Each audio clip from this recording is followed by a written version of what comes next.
trajnerët janë më të rëndësishëm nga lojtarët. Zero me xhufk. As i ka shanset. Nuk ka trajnerët më të rëndësishëm nga lojtarët. Ja ku ke rastin e Realit. Jo, unë mendoj që kjo është e vërtet. Është e vërtet? Patjetër që po. Dy pyetje për ty me që është e Po, vërtet. jepi. Pyetja e parë. Pse Alonso përfol për të largu direkt nga Real? Mos i merr shumë konkret. Po, shumë konkret pas si të bëjmë jepi, bisedën. Pse Alonso u përfol për të larguar nga Reali direkt kur pati probleme me Viniciusin dhe për shkuar në ekipin tënd të zemrës? Si ka qenë rregulli kryesor i Flik? Kush vonohet në stërvitje nuk hyn titullar. Patjetër. Jamali u vonua një herë dhe e futi prap titullar? Po apo jo? Po sa është lojtari më rëndësishëm. Pra? Flikun e mori Barcelona në një periudhë shumë të keqe dhe rregullat që vuri Fliku bën që Barcelona të ringrihej prap vitin e kaluar. Po shite ka kjo më zotri. Kjo do të thotë që trajneri bën ekipin. Raste konkrete, por lojtarët kanë dalë si për trajnerit. Jo, ky është një rast konkret që Fliku i vuri këto rregulla, të cilët ndoshta Jamali më para vonoi 7 herë, tani kur vonohet një herë bëhet çështje dhe është meritja e trajnerit që ta çon ekipin në atë nivel që lojtarët fillojnë luajnë më mirë. Po kur Jurgen Klopp formoi Dortmundin, që e formoi ai me duart e veta, a nuk ka shembull që trajneri mund ta bëjë një ekip?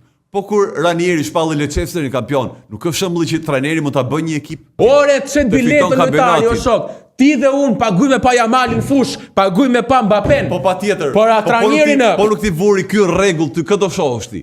O zotri, trajnerit nuk i thuhet do trajneri me dash, nuk e u do stol Jamalin ose Vinicius. Prit. Nuk po them që publiku blen xhaketën e trajnerit se fanellat e lojtarit do blej marketingun, po pra, dhe për këtë arsye, trajnerët, rëndësia është trajner, rëndësia për klubin po them. Ore, pesa trajneri nuk ka aq pesh, fjala trajneri nuk ka aq pesh sepse i nderuar, trajneri nuk ul sto do këdo. Nuk e ul do të stol Jamalin, nuk e ul do të stol Mbappen, sepse për Mbappen vjen 80.000 tifozë. Nuk ja ul dot hundën. Ja ul hundën. Se ul dot pra. Siç bën që nuk vonohet dot stërvitje. Siç i bën që Dembele u largua nga Barcelona për këtë shkak. Po thon se ul dot. Nuk luajti. Dembele ska luajë një vit e gjithë më burr. Po nuk luajti për çështje etike. Ore lojtar nuk ul dot. Po lej më Fliku Jamali ka futi, Jamali shkoi me vonesë në stërvitje dhe prapë futi. Dembele u largua nga Barcelona për këtë. Po lej Dembele është dëmtuar 7 vite. Po bëjë tuti marrë të vitit. Po Dembele është dëmtuar 7 vite, nuk ishte skuadër fare. Në futboll nuk ka tradhtar, ka vetëm kontrata më të mira. Unë them që nuk është e vërtetë kjo teoria, për mua ka tradhtar. Pse? Sepse ti vlla, skuadrën e zemrës e merr që kur je 2 vjeç, 3 vjeç, 4 vjeç me babën duke pa futboll. Kupton? Dhe ti me ato do i rish. Tërkohës, unë e kuptoj që puna është punë dhe leku është lek, por ti i ke disa norma që nuk i shkel dot. Do të bëj. Pra, nëse ti po të morë rastin unë tani, merren në Shqipëri i Dibatha. Lu dhe me Partizanin, i bë gol Tiranës, pustën e Partizanit. Pastaj lu me Tiranën, i bë gol Partizanit, pustën e Tiranës. Ku është dinjiteti? Do të bëj një kundër teori për këtë që the. Lojtari sa ka karrierën e vet? 20 vite. Jo, nuk e ka 20, se nuk para shkon gjithaj. 10 vite. 10 deri 15 vjet I ka 15 vite. Dhe për 10-15 vjet karrierë, ky njeri duhet të marrë gjithë përfitimet për jetën e vet. Se e dim shumë mirë që lojtarët kur lën futbollin, po flasin për Shqipëri apo për jashtë? Me që morë shembull Shqipëri, po të rinë Shqipëri. Okej, që janë me një pag diku te 5.000 euro në muaj. Theksoj të paga se mos këto rrobat që luajnë për punën e gojës, Se marrin rroga të mira. Dakor? Besotarët duhet të diku aty. 5.000 euro, 6.000 euro. Po, i kanë rrogat. Të deklaruar, pa deklaruar, tjetër muhabet ky, po. Paguhen mirë. Ta lojtarë që kanë një karrierë futbolli 10 vjet, 12 vjet. I kanë. Ky njeri duhet të përfitojë për 10 vjet gjithë shpenzimet që do ketë gjithë jetën e tij. Ose jo. Zakonisht. Kush ka lë futbollin vazhdo persone të tjera, s'është. Kush e lë futbollin, nuk di të bëjmë asgjë tjetër në jetë. Te klubi shkon një ofertë nga një ekip tjetër. Dhe ti nuk po luan mirë. Ekipi e ka të drejtën të heqë ty. Pra të cilëson ty me një lojtar që mund të blesh me para. Kur ti mund shkosh në një klub tjetër, nuk e ke drejtën të shohësh anën monetare dhe jo klubin që po të ofron. Më thuaj ku të marrosh. Tani pra, pyetja ishte kjo. Po bëjë me pyetje. Ti në moshën 12 vjeçare bie në dashuri me një gocë. Po. Që e do dhe të do. Patjetër. Të trajton mirë. Po futbolli është shembull tjetër komplet. Jo, dashuri ka të dyja. Dashuria janë. Dashuria janë të dy. Tani ti thua do të mendoj për të ardhmen. Nëse ti je me këtë gocën për 10 vite dhe pa pritur mbasi ditë të bukur vjen një gru milionere. Ti thua do mendoj për karrierën time ose s'kam gjën tjetër dhe ikim atë se është milionere? Nuk ka lidhje. Apo do thosh unë dua këtë mor vlla, me bukë kryp, më mirë me ty dhe fukara, është dashuri, pastaj profesion. Vjen ekipi që luan, por nesër kjo nuk është shembulli që do shkoj e dashura do i thua shpirt nuk të dua më dhe të le pa lek.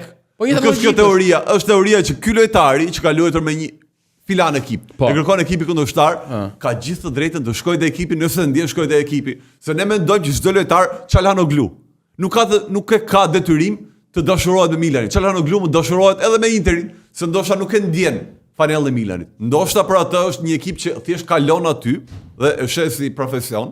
kaloj nga i televizion A të B-ja. Çfarë ti thaj me tradhti? Po. Pse? Sepse je një ekip zemre. Nuk e ndjen. Çfarë të tha? Nuk e ndjen fanellën. Çfarë të tha? Se ndjen fanellën tjetër gjë. Po pra, tjetër gjë kjo. Por tradhti është kur ti shkon. Për çfarë quhen tradhti kur ai nuk e ndjen fanellën e ekipit që po luan? Kurse ndjen fanellën vazhdoni, bëni çfarë doni. Si ta Elvisina në podcast para ca javësh. Mamen. Po të mashtroj Partizani me Flori tha unë nuk shkoj aty tha. Sepse ka fanellën e vet, ka respektin e vet për fanellën e vet. Mamen çfarë tha apo jo? Ora, Sina çun Tiranë është lindur Tiranë dhe e dashuron ekipin. Ta pra e lojtar futbolli. Ky që vjen nga Turqia. Po çfarë ka detyrim të dashurohet me Milanin dhe jo me Interin? Jo më, po kurse ndjen fanellën vazhdo të bëj çfarë doje bu. Një yll i madh të kombëtarëve shqiptare do na bënte më keq. Prishte punë. Jo më mirë. Ylli më i madh çfarë aspekti? Një lojtar të kesh një Haaland të kombëtarëve shqiptare, që është lojtar absolut. Ta kish Haalandin te Shqipëria. Do na bënte keq. Do na bënte keq. Do na bënte keq. Sepse lojtarët tan kanë për vete mendjen të shkoqë më shumë njëri më se tjetri. Po të gjithë tanët kanë hallë bëj gol për vete, për vedi që dalin një foto në Instagram më shumë. Po ta marr shembull konkret. Haalandi, dëgjoj vlla. Apo Mbappéja dishte te kombëtarja. Pra, lojtari këtij kalibri për toptart.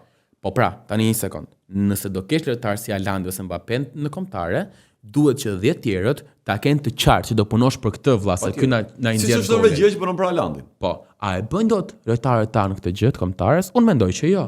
Unë mendoj që secili nga këta ka thedrën e vet, duan gjithë bëjnë një gol për vete dhe nuk mendoj që mundet të punojnë dot për një lojtar specifik. Nuk e mendoj shumë, por kam ato dyshimet e mia vetëm për një fragment vogël. Kur Armando Broja filloi të dukej ylli kombëtarëve shqiptare dhe po merrte ata vëmendjen më shumë, u duk pak sikur lojtarët e tjerë u ftohen me Brojën. Sigurisht pra. Ndodhi kjo që po diferencohej pak, kërkoi më shumë media, tifozët donin më shumë dhe lojtarët e tjerë u duk se u ndjen pak, ndoshta edhe pa fajin e tyre, se pa fajin e tyre. Dikush që luan edhe bën maksimumin e vet fushë dhe ndihet pak i lënë veç. Atëherë mos më thonë që luj për fanellën. Më thonë luj për emrin tim. Tani ti po përdor shumë teori që po më mund të. Po ma ai zdarit. Jo, shiko. Po pse më valla? Tani okay, je ti punon punën që bën në një media, je gazetar, ke 10 gazetar tjerë. Po. Kur ti bën punën tënde në maksimum dhe thonë që filani është më mirë nga ti, nuk të vjen pak inat? Jo. Në futboll nuk ekzistojnë vjedhjet. Çdo gjë është e drejtë. Barcelona Chelsea 2009. Real Madridi dhe një fitore Champions League me 3 gola offside në finale.